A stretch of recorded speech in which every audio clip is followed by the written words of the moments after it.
In this lesson, we're going to record our first guitar part. We're going to record it for the song Next to Me. Now, a few things that you need to know before we get cracking. Firstly, you probably will need a guitar for this lesson and for this week, okay? If you don't own a guitar, it's not the end of the world. You can always do this on your keyboard instrument, but it is better if you have a guitar. And the reason I say this is actually, as a producer, as somebody who wants to be in the music field, having guitar as one of your go-to instruments is a massive thing. The amount of layers that you can do on a guitar and the amount of things that you can do to enhance your production is quite big actually. So we're going to work this week solely on building up our guitar skills and building up our knowledge.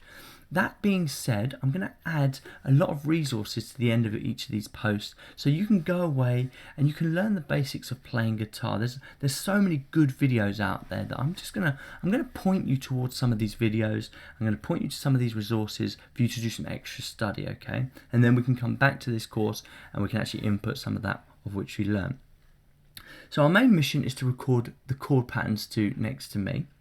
The chords for this are A minor, G and C. So the first thing we need to do is make sure our guitar is tuned. And I've gone ahead of time and done this. So we've got E, A, D, G, B and then E. So we're in tune here. If you don't have a tuner, then you can use the built-in one on Ableton.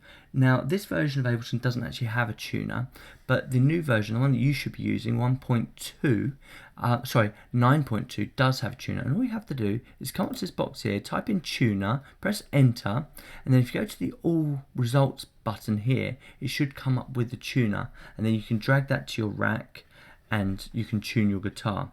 Failing that, there's also tuners that you can get online. I do have an issue with the online tuners. They do seem a bit, the responsiveness isn't as good as it should be, and sometimes I end up detuning my instrument and making it actually worse. Okay, so either a hardware tuner or the built-in one in Ableton is probably best.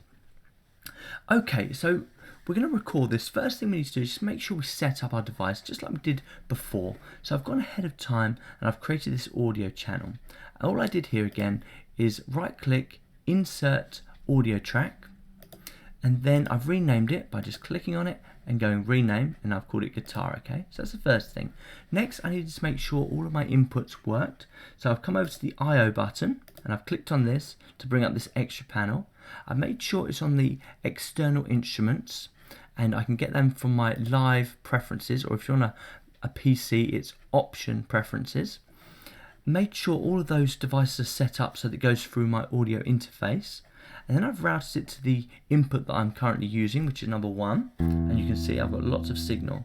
Now when I created this track, the monitoring signal came in as off, so it actually took me a couple of seconds to work out what was going on there again, and this seems to be a big problem with the setup. It's actually it does route it to off, and I think actually auto is the better option actually. So if you've got this problem, just put it to auto, and if you're still not hearing signal, remember it's because your record activate button isn't turned on. Okay, so hopefully now you got full signal. You need to adjust your gain. So once again, I've done my gain on my hardware instrument just above the halfway point, and I'm just making sure that I've got no crackle in my headphones that are coming from the signal of the guitar, and making sure I've got lots of signal from the actual playing. Okay.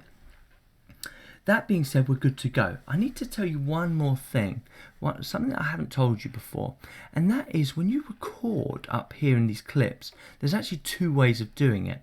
The way that we've been doing it is we've been double clicking and it's been creating this container.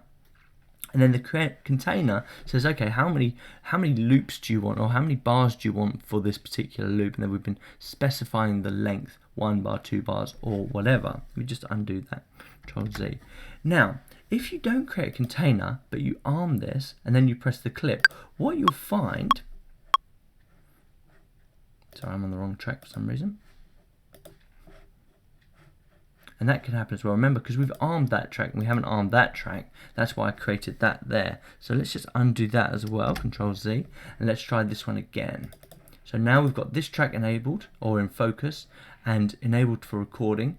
And then we press this, and now you can see the red buttons there.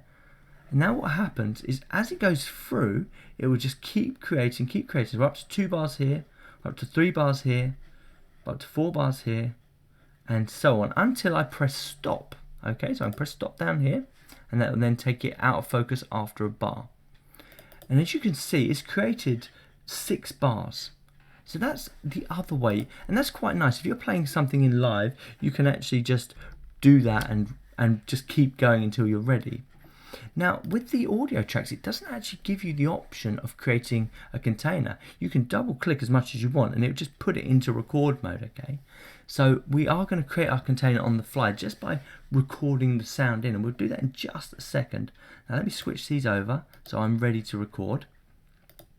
Now, the chords we need for this are A minor, G and C. If you're not a guitar player, go to the resources under this lesson and there's some basic learn how to play guitar tutorials, and then come back to this video once you've learned these simple chords and learn how to read this particular chord pattern, okay?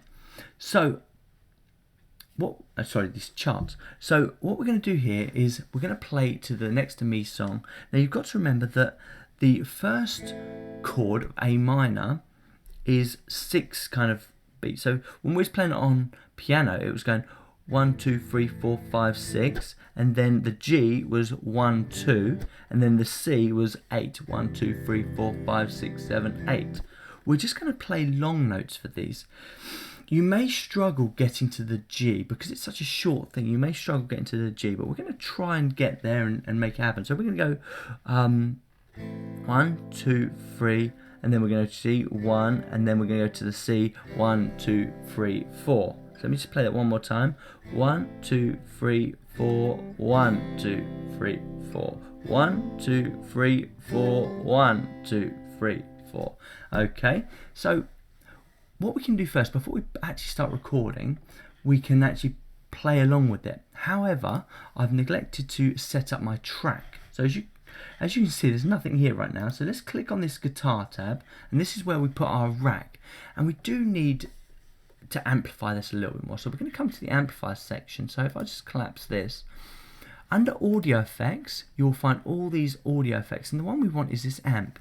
Now if you double click here, I'll just do this, double click, you'll just get a clean preset, nothing set up at all, okay? So undo this, Control Z, or Control Z, or you could just delete it. If you come to this arrow, you'll see that there's been some presets already created for you. So we can go for some heavies. Let's try this one, see what this sounds like. Oops.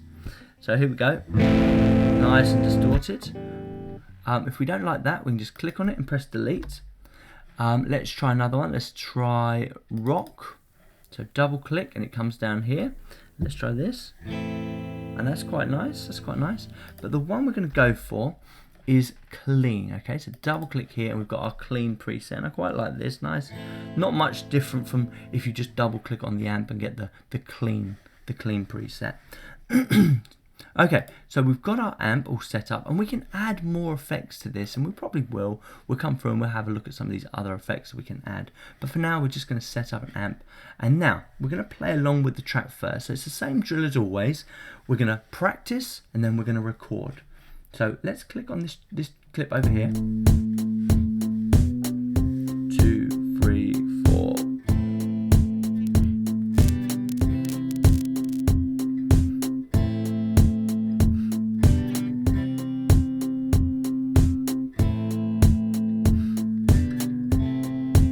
And I messed up on that last one.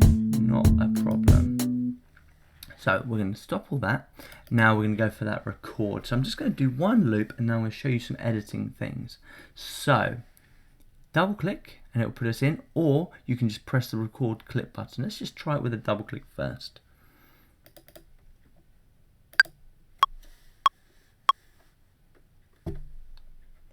Now, forgot one thing, didn't I? Undo this. And I forgot to put everything in focus because I want to hear the actual track. So let's put everything in focus first, play along, and then we'll click on this button to get it recording.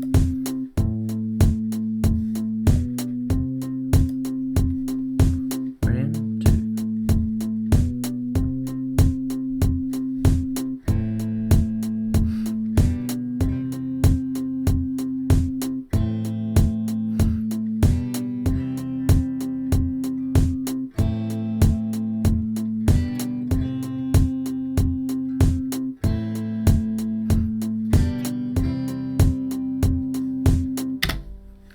Now I kept going there because I messed up a bunch of times, so I just wanted to kind of get one that was working, and that was that kind of the last one. So the one thing we can do here is we can cut down our loop size. So we'll come in and we'll grab both of these with this handle, and we're just going to do the last 2 bars, okay? Going to get rid of everything else, we just want the last 2 bars. Okay. Now, in the next lesson, I'm just going to show you how to do some further editing, okay? So I'm going to leave this lesson here.